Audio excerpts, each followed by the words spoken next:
Hygiène intime. 10 erreurs à ne pas commettre. Certains gestes ou pratiques peuvent fragiliser la vulve et la flore vaginale, surtout s'ils sont réalisés de façon quotidienne. Petit tour d'horizon des erreurs à ne pas commettre, et les conseils d'Odile Bagot, gynécologue obstétricienne, pour rester fraîche, et éviter les irritations, mycoses, et autres désagréments.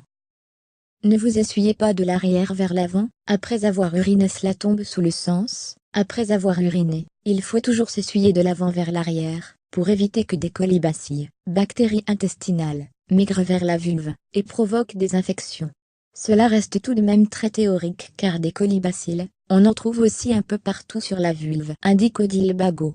Mais mieux vaut ne pas augmenter le risque d'infection en s'essuyant mal. Si cette erreur n'est pas très courante, il en est une autre que notre gynécologue souhaite corriger, s'essuyer en frottant.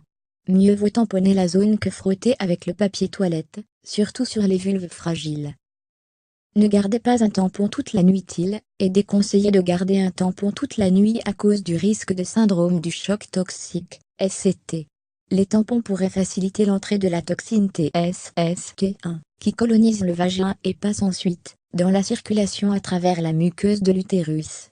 Mieux vaut donc en changer toutes les 4 heures, ou bien opter pour une serviette hygiénique, la nuit. Fort heureusement, les cas de SCT sont très rares en France. En 2013, 16 cas ont été recensés, rapporte notre gynécologue. Des gynécologues lyonnais ont tout de même publié un communiqué en octobre 2016 pour alerter sur l'augmentation inexpliquée de ces cas, 20 recensés en 2014. Ne zappez pas le passage aux toilettes après un rapport. Ne pas aller uriner après avoir eu un rapport sexuel augmente le risque d'infection urinaire. Les mouvements de pénétration pendant le rapport font remonter des colibacilles le long de l'urètre, très court chez la femme, pouvant provoquer une infection urinaire, explique Odile Bagot. Aller uriner après le rapport permet donc de laver l'urètre en éliminant les germes. Ne faites jamais de douche vaginale. Certaines femmes utilisent des poires vaginales remplies d'eau pour se nettoyer l'intérieur du vagin. Très mauvaise idée, car ce geste va décaper le vagin en éliminant les lactobacilles, les bons germes présents autour du vagin, et surtout cela va perturber le pH naturel du vagin. L'eau a un pH neutre de 7, alors que le pH du vagin est à 4, un pH acide. Si le vagin est moins acide, il y a un risque de vaginose.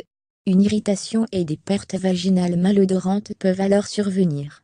Il ne faut jamais faire de douche vaginale, le vagin n'est pas sale, et son écosystème naturel ne doit pas être perturbé par un apport d'eau, insiste notre experte.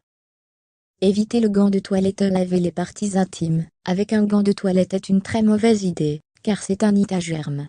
Mieux vaut passer le jet d'eau de la douche au niveau de la vulve, appliquer de préférence un gel de toilette intime avec la main, puis rincer. N'utilisez pas le même gel douche pour le corps et le vagin si vous avez des problèmes de sécheresse, d'irritation, de fissure ou de vulvovaginite. Mieux vaut utiliser un savon de type gynécologique au pH basique vendu en pharmacie et parapharmacie. Si vous n'êtes pas sujette aux problèmes vulvaires, optez pour un savon au pH acide pour votre toilette quotidienne. Attention, on ne lave que l'extérieur du vagin et pas l'intérieur pour ne pas perturber la flore vaginale.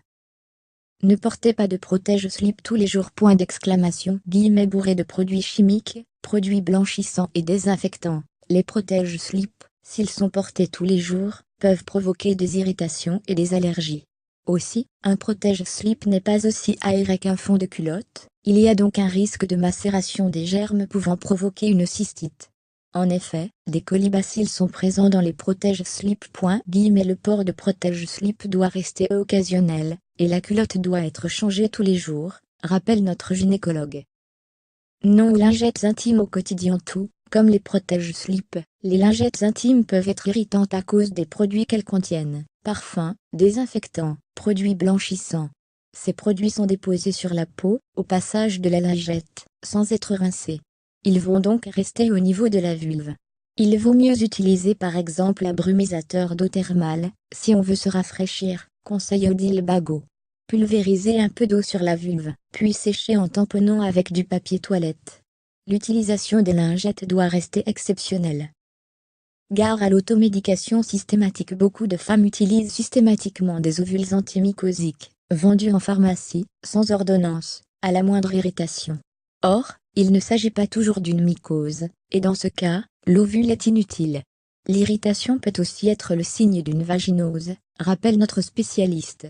Si vous souffrez souvent d'irritation, consultez votre gynécologue. Il ou elle saura déterminer la cause de ce désagrément. Si c'est une mycose, un produit antimycosique vous sera prescrit. S'il s'agit d'une vaginose, un gel pour faire baisser le pH vous sera prescrit. Évitez l'épilation intégrale, et le rasoir. L'épilation intégrale, et l'exposition complète de la vulve qui en résulte, est un facteur d'irritation. S'il y a des poils à cet endroit, c'est aussi pour nous protéger. Pour celles qui n'ont pas de problème dermatologique à cet endroit, l'épilation intégrale n'est pas déconseillée.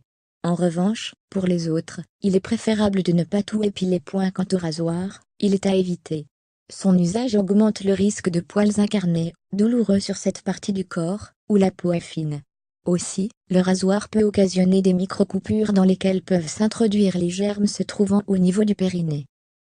Bien choisir ses produits d'hygiène intime pour éviter tout désagrément. Privilégier les produits sur lesquels sont inscrites les mentions produits de haute tolérance dermatologique, testés dermatologiquement ou hypoallergéniques.